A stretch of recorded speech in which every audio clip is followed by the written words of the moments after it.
ஜெய் ஸ்ரீ மாத்ரே நமக. ஜெய் குருத ஜெய் குரு பிரசலம். நமஸ்காரம். நான் கரூர்லேருந்து வல்சலா பணிக்கர், பிரசன்ன ஜோதிடர். இன்னைக்கு நம்ம குரு அதிசார பெயர்ச்சி சிம்ம ராசிக்கு எப்படி இருக்குன்னு பார்க்க போகிறோம்.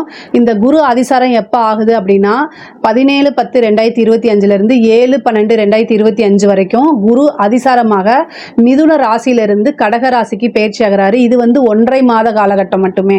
ஸோ அதனால் 1.5 மாதத்துக்கு குரு மிதுன ராசியிலேருந்து கடக ராசிக்கு இருப்பார்.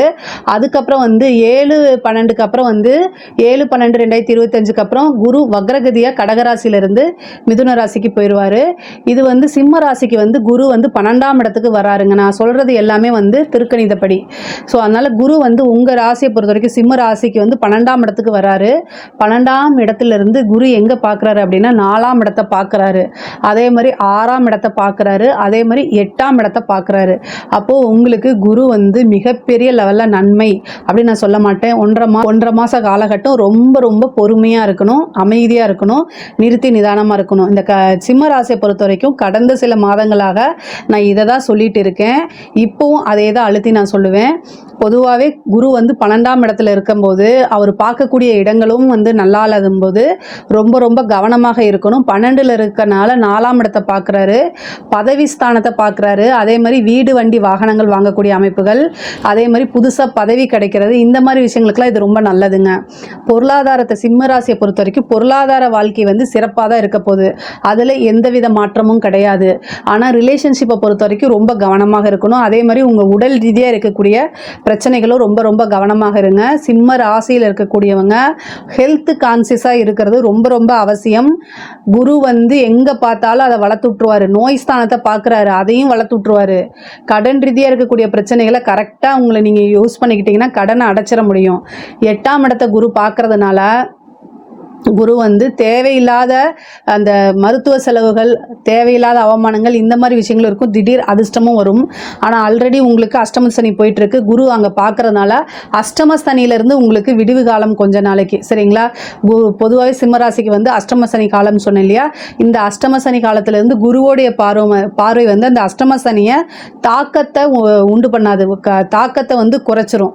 பொதுவாக 4ஆம் இடத்தை குரு பார்க்கறதுனால உற்பத்தி சார்ந்த தொழிலுக்குலாம் ரொம்ப ரொம்ப சூப்பராக இருக்கு. அதே மாதிரி இறக்குமதி ஏற்றுமதி சார்ந்த தொழில்களுக்கெல்லாம் ஒரு நல்ல அமைப்பு. இவ்வளோ நாள் அது கஷ்டத்தில் இருந்துச்சு. இப்போ குரு பார்க்கறதுனால ஒரு நல்ல அமைப்பை கொடுத்துருவாரு. தொழில் ரீதியாக நல்ல மாற்றங்கள் இருக்கு. நல்ல இன்கமும் உறுதியாக உங்களுக்கு உண்டு. பொருளாதார வாழ்க்கை தொழிலை பொறுத்த வரைக்கும் ரொம்ப ரொம்ப நல்லா இருக்கு. அதே மாதிரி உத்தியோகத்தில் இருக்கவங்களுக்கு குரு 6ஆம் இடத்தை பார்க்குது. 6ஆம் இடத்தை பார்க்கறதுனால உத்தியோகத்தில் இருக்கவங்களுக்கு ரொம்ப ரொம்ப நல்ல அமைப்பு. ப்ரொமோஷன் கிடைக்கிறது, நல்ல சேலரி இன்க்ரிமெண்ட் கிடைக்கிறது, இந்த மாதிரி விஷயங்கள்லாம் இருக்கு. அதே நேரத்தில் வேலை பார்க்கக்கூடிய இடத்துல நீங்கள் உண்டு, உங்கள் வேலை உண்டு அப்படிங்கிற ஒரு விஷயத்தில் மட்டும் இருக்கணும். மற்றவங்களுக்கு போய் இந்த அட்வைஸ் பண்ணுற வேலையை விட்டுருங்க. இப்போ உங்களுக்கு ராசியில் கேது இருக்குது, அஷ்டமத்தில் சனி இருக்குது, குரு 12ல் இருக்குது. இந்த சிம்ம ராசிக்கு ரொம்ப ரொம்ப போராத காலகட்டமாக இருக்கனால நீங்கள் உண்டு, உங்கள் வேலை உண்டுன்னு வந்தால் மட்டும்தான் அது நல்லது. இல்லை அப்படின்னா ரொம்ப ரொம்ப சிரமமாக போயிடும். இது நான் அட்வைஸாக எடுத்துக்கிட்டாலும் சரி, இல்லை ஏதோ ஒரு நீங்கள் கஷ்டப்பட காலத்தில் தெய்வம் ஒரு வாக்கு சொல்லுதுன்னு நினச்சிக்கிட்டாலும் சரி. ஏன்னா வாலண்டியாக மற்றவங்களுக்கு போய் அட்வைஸ் பண்ணி நல்ல வழிக்கு அவங்கள கொண்டு வரணும்னு நீங்கள் இயற்கையாக நினைக்கக்கூடிய ஆள். ஆனால் அதுக்கு இப்போ நீங்கள் ஆளாகாதீங்க. அதுக்கு இந்த டைம் நல்லா இல்லை. நீங்கள் பொதுவாகவே மற்றவங்களுக்கு அட்வைஸ் பண்ணி உங்களோட வளர்ச்சி அடையும் போது அவங்களையும் கூட கூட்டிகிட்டு போகிறது உங்களோட இயல்பாக இருந்தாலும் இந்த காலகட்டம் நீங்கள் நல்லதே செஞ்சாலும் சரி, நல்லதே சொன்னாலும் சரி, அப்படியே ஆப்போசிட்டாக அகென்ஸ்டாக மாறும். தேவையில்லாமல் அதை நீங்கள் எடுத்துக்காதீங்க.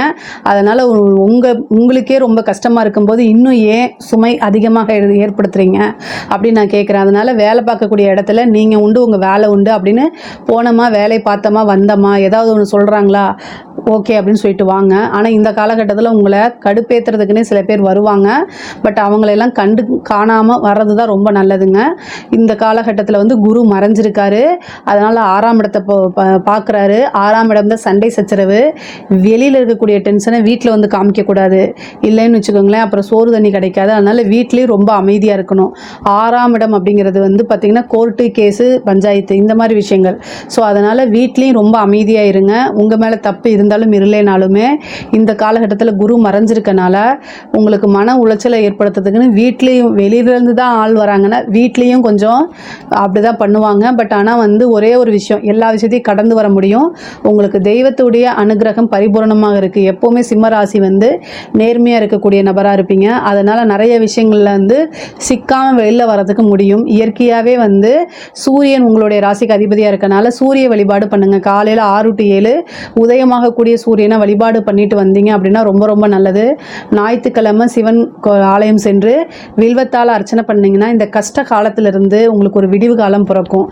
கிரக சூழ்நிலைகள் சரியில்லைன்னா அந்த சிவபெருமான வழிபாடு பண்ணிங்கன்னா அத்தனை பிரச்சனைகள்லேருந்து நீங்கள் நீங்குவீங்க. அத்தனை பிரச்சனைகளும் எப்படி வந்து ஒரு பனி இருக்குது அப்படின்னா சூரியன் வந்து அதை வரும்போது அப்படியே பனி போல் அது விலகிரும் இல்லையா, அதே மாதிரி சிவனுடைய வழிபாடு பண்ண பண்ண உங்களோட பிரச்சனைகள் வந்து அப்படியே விலகி போயிடும், கண்ணுக்கு தெரியாது. அதனால் உத்தியோகத்தில் இருக்கவங்களுக்கு நல்லா இருக்குது, பட் ஆனால் கவனமாக இருங்கன்னு நான் சொல்கிறேன். அதே மாதிரி கடன் ரீதியாக இருக்கக்கூடிய பிரச்சனைகளுக்கெல்லாம் இந்த டைம் வந்து ரொம்ப ரொம்ப அற்புதமாக இருக்குது. எவ்வளோ கடன் இருந்தாலும் அந்த கடனை தீர்க்கறதுக்கு ஒரு சோர்ஸ் அப்படிங்கக்கூடிய ஒரு விஷயம் உருவாகும். நீங்கள் நல்ல டெவலப்மெண்ட் ஆகிட்டு வரக்கூடிய காலகட்டத்தில் இந்த கடன் ரீதியாக உங்களுக்கு பிரச்சனைகள் இருக்கும். அந்த பிரச்சனையிலேருந்து மீட்டெடுக்கிறதுக்கு குரு 12ல் வந்து பார்க்குறாரு. அப்போ எவ்வளோ பெரிய கடன் இருந்தாலும் அதுக்குன்னு ஒரு சோர்ஸ் இருக்கும். புதுசாக டெவலப்மெண்ட் பண்ணுறதுக்கு உங்கள் பிஸ்னஸை டெவலப்மெண்ட் பண்ணுறதுக்கு கடன் கிடைக்கும். அதே மாதிரி வீடு வண்டி வாகனங்கள் வாங்குறதுக்கு உண்டான லோன் எடுப்பீங்க. ஒரு வீடு வாங்குறதோ அல்லது ஒரு இடம் வாங்குறதோ ஒரு லோன் எடுத்து சின்னதாக ஒரு லோன் போட்டு வாங்குறதுக்கு உண்டான அமைப்பு. அதே மாதிரி வாகனங்கள் வாங்குறது, கார் வாங்குறது, இந்த மாதிரி விஷயங்கள்லாம் உங்களுக்கு நடக்கும். அஷ்டமத்தை குரு பார்க்குது. அதனால் தேவையில்லாத கமிட்மெண்ட் கொடுக்காதீங்க. வண்டி வாகனங்களில் போகும்போது ரொம்ப ரொம்ப ஜாக்கிரதையாக போகணும். குரு 4ஆம் இடத்தையும் 8ஆம் இடத்தையும் பார்க்குது. மருத்துவ செலவு இருக்கிறதுனால வண்டி வாகனங்களுக்கு போகும்போது ரொம்ப ரொம்ப கவனமாக போங்க. ஒரு விரயம் இருக்குது, அது சுப விரயமாக மாற்றிக்கிறதுக்கு நீங்கள் ஏதாவது ஒரு விஷயங்களில் இன்வெஸ்ட்மெண்ட் பண்ணுங்கள். அது வந்து கோல்டாகவும் இருக்கலாம், ஒரு இடமாவும் இருக்கலாம், அல்லது வந்து ஒரு பிஸ்னஸ் ஸ்டார்ட் பண்ணுறதாகவும் இருக்கலாம். உங்களுக்கு என்ன விஷயத்தில் இன்ட்ரெஸ்ட் இருக்கோ, ஆர்வம் இருக்கோ, எதில் நம்பிக்கை இருக்கோ அந்த விஷயங்களில் இன்வெஸ்ட் பண்ணுங்கள். அது கட்டாயம் உங்களுக்கு பெரிய டெவலப்மெண்ட்டை உறுதியாக கொடுத்துருங்க. அதே மாதிரி குடும்பத்தில் வந்து பார்த்திங்கன்னா கணவனோ மனைவியோ ஒருத்தருக்கு ஒருத்தர் அனுசரித்து செல்லணும். இல்லை அப்படின்னா சண்டை சச்சரவுகள் போட்டு கோர்ட்டு கேஸு பஞ்சாயத்துன்னு போகிறதுக்கு உண்டான அமைப்புகள் இருக்குது. வாழ்க்கையில் வந்து உறவுகள்கிட்ட அனுசரித்து போகிறது தான் வாழ்க்கை. அதனால் ஆணாக இருந்தாலும் சரி பெண்ணாக இருந்தாலும் சரி ஒருவரை ஒருவர் அனுசரித்து போகிறது ரொம்ப ரொம்ப முக்கியமாக பெண்களுக்கு கணவருடைய தேக ஆரோக்கியத்தில் ரொம்ப கவனமாக இருக்கணும்.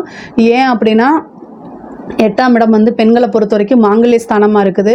அதை கணவர் வந்து அலட்சியப்படுத்திட்டு போயிட்டாருன்னு வச்சுக்கோங்களேன், நீங்களும் அலட்சியமாக இருந்துடாதீங்க. அவரை வலுக்கட்டாய பிடிச்சிட்டு போய் என்ன செய்யுங்க, டாக்டர்கிட்ட ஒப்பீனியன் கேட்டுருங்க. அவருக்கு ஏதாவது ஒரு ஹெல்த் இஷ்யூ, நான் அப்புறம் பார்த்துக்கிறேன்னு உங்ககிட்ட சொல்லுவார். ஆனால் உங்களுக்கு என்ன செய்யணும், நீங்கள் இந்த டைமில் ஒரு தலையில் ஒரு கொட்டை போட்டு ஒரு அடியை போட்டு, இல்லை இது எனக்கு நீங்கள் முக்கியம், அதனால் நான் உங்களை வந்து பாதுகாப்பேன் அப்படின்னு சொல்லி நீங்கள் என்ன செய்யணும், தரத்தரனே இழுத்துட்டு போய் டாக்டர்கிட்ட உட்கார வச்சுருங்க.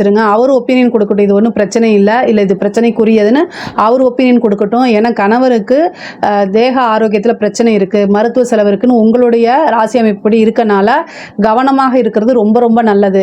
சிம்ம ராசியை பொறுத்த வரைக்கும் பெண்களுக்கு வந்து பார்த்திங்கன்னா புதுசாக தொழில் தொடங்குறதுக்கு உண்டான அமைப்பு, குடும்பத்தாருடைய ஆதரவுகள் கிடைக்கிறதுக்கு உண்டானது, புதுசாக ஸ்டார்ட் அப் பண்ணுறது, இந்த மாதிரி விஷயங்கள் இருக்குது. முக்கியமாக நான் சிம்மராசி பெண்களுக்கு நான் என்ன சொல்லணும்னு விரும்புகிறேன்னா, கணவரை அதிகமாக டார்ச்சர் பண்ணாதீங்க.